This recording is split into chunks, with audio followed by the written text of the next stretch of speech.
Mom, I don't understand, I said, staring at the empty seats where my kids should have been sitting at my mother's birthday celebration in her New Jersey home. You specifically told me this was a grown-ups only party. The confusion in my voice turned to disbelief as my brother Michael walked in with his wife and their 3 children, all dressed up and carrying perfectly wrapped presents. My mother's face lit up at their arrival, and she rushed to embrace her grandchildren. "Grammy!" they squealed in delight, while my heart sank thinking of my own children, Emma and Lucas, who were at home with a babysitter because I'd respected my mother's wishes. "Oh, Carmela," my mother said, noticing my expression. "Michael's kids are different. They're special. I'm sure you understand." But I didn't understand. Not at all. My children, Emma, age 8, and Lucas, age 6, were just as special, just as worthy of celebrating with their grandmother. As a single mom, I'd spent the morning wiping away their tears, explaining why they couldn't come to Grammy's birthday party, promising we'd do something special another day. "They're not different," I said quietly, my voice steady despite the storm of emotions inside. "They're all your grandchildren." My brother smirked slightly, adjusting his designer tie. "Come on, sis. You know your kids can be a handful. This way everyone can enjoy themselves." A handful? Because Emma sometimes got overwhelmed in crowded spaces? Because Lucas preferred to express his enthusiasm through movement rather than sitting still? These were the same qualities that made them uniquely wonderful. I stood up from the elegantly set dining room table, my untouched appetizer forgotten. The family photos on the walls seemed to mock me now. Carefully curated images where Michael's family featured prominently, while my children appeared only in group shots, usually at the edges. "Where are you going?"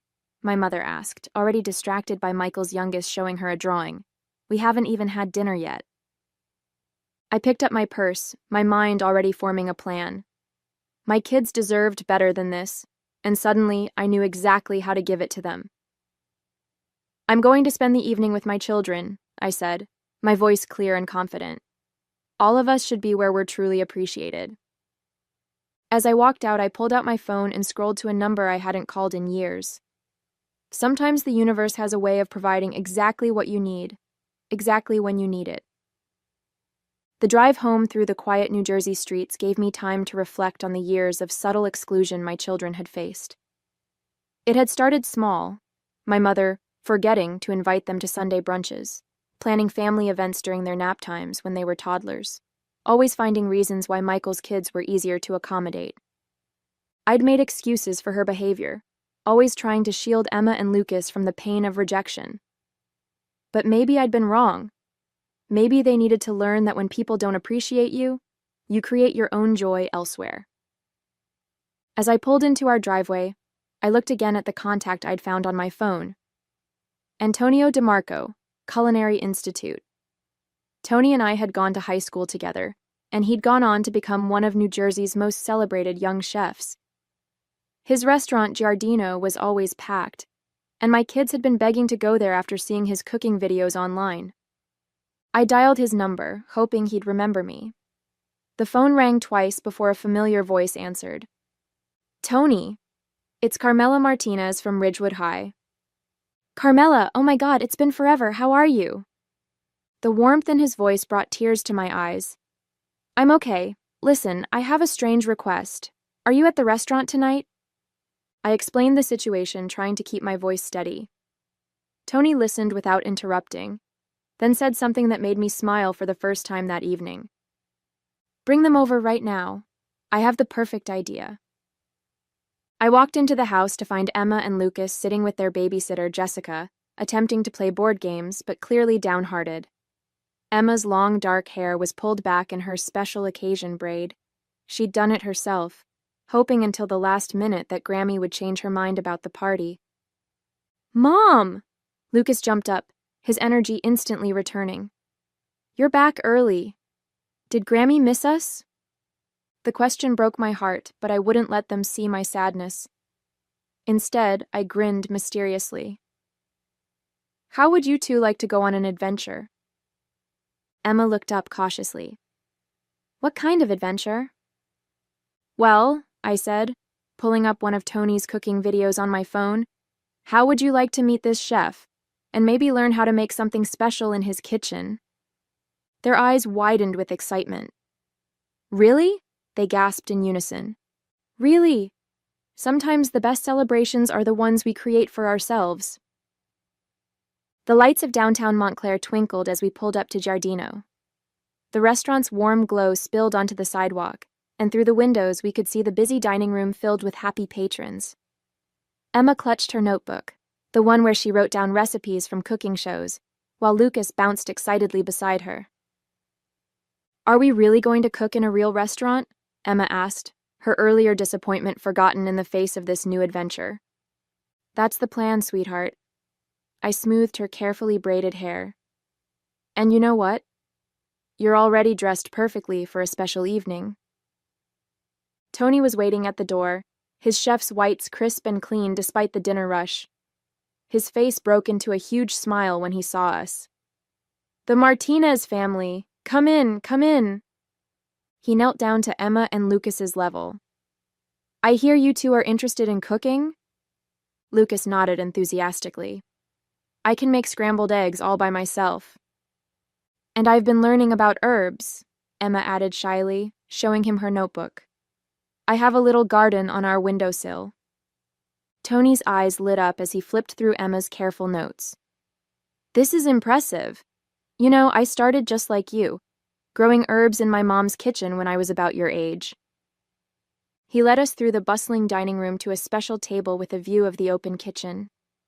The aromas of fresh herbs and sautéing garlic filled the air, and I watched my children's faces glow with wonder as they took in the orchestrated chaos of a professional kitchen. First, Tony announced, we'll have a proper dinner. Then, if you're interested, I thought we might create something special for dessert. He winked at the kids. I could use some expert help with my famous tiramisu. Can we really help? Emma asked, her eyes wide. Of course. I'll even give you special chef's aprons. He glanced at me with understanding. Every great chef needs to start somewhere, and my kitchen welcomes all kinds of special talent. The emphasis he placed on special was different from my mother's, where she used it to exclude. Tony used it to celebrate what made each person unique. I watched as a server brought fresh-baked focaccia to our table, the herbs on top matching the ones Emma grew at home. I took the liberty of planning a tasting menu, Tony said. Everything child-friendly but sophisticated. No dumbed-down kids' meals here. In my kitchen, we respect all our chefs, no matter their age. Looking at my children's excited faces, I felt the last traces of hurt from earlier beginning to fade. Sometimes rejection just redirects you to where you were meant to be all along. The tasting menu was a parade of delights that made us forget all about my mother's party. Each dish came with a story from Tony about its origins, and he encouraged the kids to guess the ingredients. Lucas correctly identified the sage in the butternut squash ravioli, while Emma impressed everyone by detecting the subtle hint of rosemary in the roasted chicken. You have quite the sophisticated palate, Tony told Emma, who beamed with pride. Would you like to see how we make our herb blend? As we finished our main course, Tony brought out 2 pristine white chef's aprons, each embroidered with Giardino Junior Chef in gold thread. The kids' eyes lit up as he helped them put them on, carefully rolling up the sleeves to fit their small arms. Now, Tony announced, leading us into the kitchen, who's ready to make some magic? The kitchen was a wonderland of stainless steel and organized chaos. Staff members smiled warmly at the children, and Tony introduced them properly. Everyone, meet our special guest chefs for the evening. Emma here is our herb expert, and Lucas is our enthusiast in training. Welcome to the brigade, called out several chefs, using proper kitchen terminology that made the kids stand taller with pride. Tony set up a special station for them, with all ingredients measured and ready. Safety first, he explained, showing them how to properly hold utensils and handle hot items. Emma took careful notes in her book while Lucas watched with uncharacteristic focus. First, we make the coffee mixture for soaking the ladyfingers, Tony explained. Lucas, would you like to help me count how many we need? Lucas, who sometimes struggled to sit still in school, counted each cookie with perfect attention. 24, he announced proudly. Exactly right. Emma, could you help me mix the mascarpone filling? The key is to fold it gently, just like how you handle those delicate herbs in your garden. I watched in amazement as my children worked together with none of their usual squabbling. Emma showed surprising patience helping her brother, and Lucas listened carefully to her suggestions. Tony had an intuitive way of playing to their strengths while gently supporting their challenges. Mom, Emma called out, take a picture of us mixing. I snapped several photos of them working, their faces focused and joyful. Without thinking, I posted one to my social media with the caption, "My amazing junior chefs creating magic at Giardino. Thank you, Chef Tony, for making this night unforgettable." Almost immediately, likes and comments started pouring in. My phone buzzed with a text from my cousin Sophia, who was at my mother's party. OMG, is that the Chef DeMarco? The kids look so happy. Things are pretty tense here. You definitely chose the better celebration. Mom, look, Lucas called out, carefully piping a mascarpone cream rosette just as Tony had demonstrated. I did it. Perfect technique, Tony praised. You know, I teach weekend cooking classes for kids, and we could really use that piping skill. I watched my children flourish under his kindness and acceptance, realizing that sometimes the family you need isn't always the family you're born into. As we assembled our tiramisu, the restaurant's social media manager, Maria, asked if she could take some photos for their Instagram. Emma and Lucas posed proudly with their creations, their Giardino Junior chef aprons dusted with cocoa powder, their smiles radiant with accomplishment. Would it be okay if we shared these? Maria asked, showing me the photos. We're starting a new weekend cooking program for kids, and these capture exactly what we're trying to create, joy in the kitchen. I glanced at Tony, who was showing Lucas how to make the perfect chocolate garnish. The program's something I've been wanting to do for a while, he explained. Teaching kids who truly love food, regardless of their learning style or energy level. Everyone belongs in the kitchen. The warmth in his voice made me think of all the times my mother had excluded my children because they didn't fit her idea of proper behavior. Here, Lucas's enthusiasm was channeled into creative energy, and Emma's quiet attention to detail was celebrated rather than labeled as being too serious. Of course you can share the photos, I said to Maria, and tell me more about this cooking program. While the tiramisu chilled, Tony gave the kids a tour of the herb garden on the restaurant's rooftop terrace. The New Jersey skyline twinkled behind them as Emma excitedly identified different plants, while Lucas carefully smelled each herb, declaring which dishes they would enhance. My phone kept buzzing with notifications. The photos were spreading through our community's social networks, drawing attention not just to Giardino's upcoming program, but to the bigger question of inclusion. Comments poured in from other parents of children who didn't quite fit the traditional mold. This is amazing. My son would love this. He can't sit still in regular classes, but comes alive in the kitchen. Finally, a program that celebrates different learning styles. Is there a waiting list? Even some of my mother's friends were commenting, their subtle messages clear. Wonderful to see children being appreciated for their unique gifts. Some people could learn from this. Tony joined me as I read through the responses. You know, he said thoughtfully, I struggled in traditional settings as a kid. Cooking saved me. It gave me a place where my creativity and energy were assets, not problems. That's what I want to create here. He watched as Emma patiently explained to Lucas the difference between oregano and thyme. Your children are fantastic. Emma has such a sophisticated understanding of flavors, and Lucas's enthusiasm is exactly what a kitchen needs. Would they be interested in being part of our first regular weekend class? Not just as students, Emma could help mentor younger kids about herbs, and Lucas has a natural talent for demonstrating techniques. Before I could respond, my phone lit up with a call from Michael. I declined it, watching instead as my children flourished in this space that celebrated exactly who they were. Let him and my mother wonder why their perfect party was being overshadowed by photos of my handful kids creating culinary magic. Sometimes the best revenge isn't about getting even. It's about finding your own path to shine. When we returned to the kitchen, our tiramisu had set perfectly. Tony showed the kids how to do the final decoration, teaching Emma the perfect dusting technique for the cocoa powder, while Lucas created chocolate curls for garnish. The entire kitchen staff gathered to admire their work. "These look professional," Tony declared, taking more photos. "Would you mind if we added these to our dessert menu? We could call them Emma and Lucas's Junior Chef Tiramisu, with a portion of the proceeds going to fund scholarships for our weekend cooking program." The kids' eyes widened with disbelief. "Our names? On the real menu?" Emma whispered. "Absolutely," Tony smiled.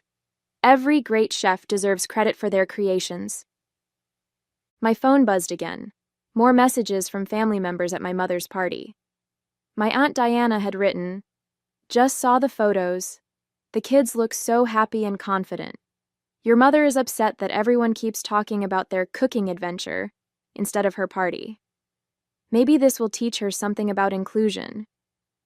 Another message popped up from my cousin James. "Michael's kids are throwing tantrums because they want to be cooking at the fancy restaurant too. Karma is real."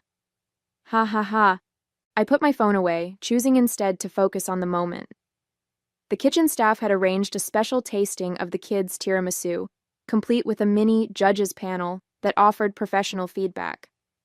Lucas beamed as they praised his chocolate work, while Emma glowed when they commented on her perfect layering technique. "You know," Tony said quietly as we watched them, "I'm starting a charity foundation to make our cooking programs accessible to all kids.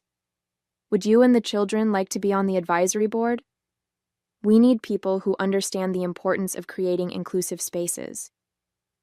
Before I could respond, Maria rushed over with her tablet. "The photos have gone viral in the local foodie community. Several restaurants are asking about starting similar inclusive programs. And look at the comments, colon.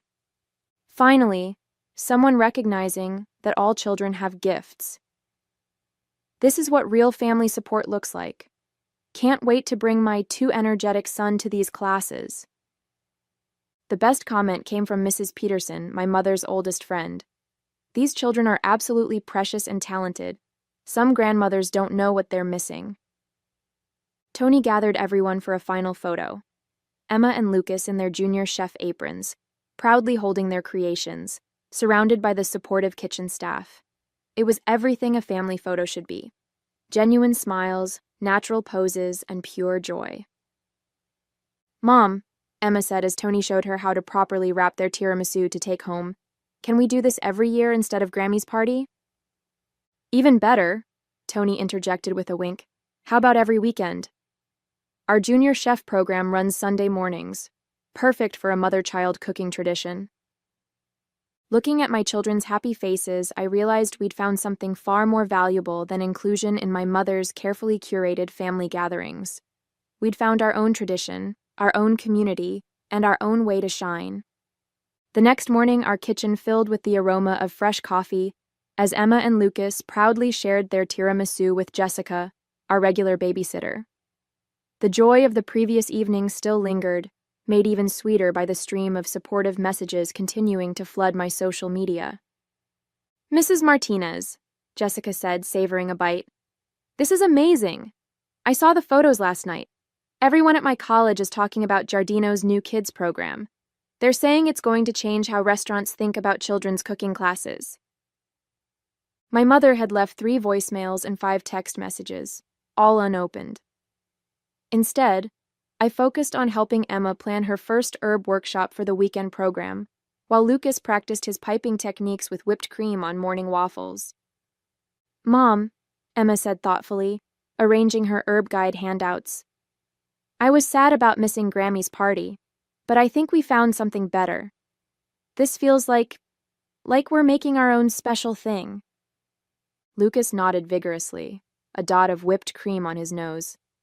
"Yeah, and Chef Tony says I can help teach the little kids how to count ingredients. He says my energy makes math more fun." The doorbell rang, It was Tony, dropping off their official junior chef jackets for the weekend program. "The first class is already full," he announced. "Turns out there are a lot of families looking for a place where their kids can just be themselves." As I watched my children try on their jackets, posing for yet another photo that would undoubtedly make its way through our community, I realized that sometimes life's sweetest moments come from creating your own celebrations rather than fighting for a place at someone else's table. 1 month later, Giardino's first official junior chef weekend program launched with Emma and Lucas, helping to welcome 15 excited children. The local newspaper covered the event, featuring a photo of my children teaching others, Emma demonstrating her herb expertise while Lucas showed younger kids how to make chocolate decorations. My mother finally stopped calling after I sent her a copy of the newspaper article with a simple note: "We found where we belong." Michael's wife reached out separately, asking if their kids could join the program. I directed her to the website like any other parent. No special treatment needed. The kitchen became our Sunday tradition. Each weekend, Emma expanded her herb garden knowledge, eventually starting a small business selling herb-growing kits to other aspiring young chefs. Lucas discovered that his boundless energy made him a natural entertainer, and his cooking demonstration videos on Giardino's social media gained a devoted following. Tony and I worked together to expand the program to other restaurants in New Jersey, creating a network of inclusive spaces where all children could discover their culinary talents. The waiting list grew longer each week, but we made sure to reserve spots for kids who, like mine, needed a place to shine in their own way. "You know what, Mom?" Emma said one Sunday as we prepared for another class. "I don't feel sad about Grammy's parties anymore. We made something better." Lucas looked up from his chocolate piping. "Yeah, and we get to share it with everyone." That's the thing about exclusion. Sometimes it leads you exactly where you were meant to be all along.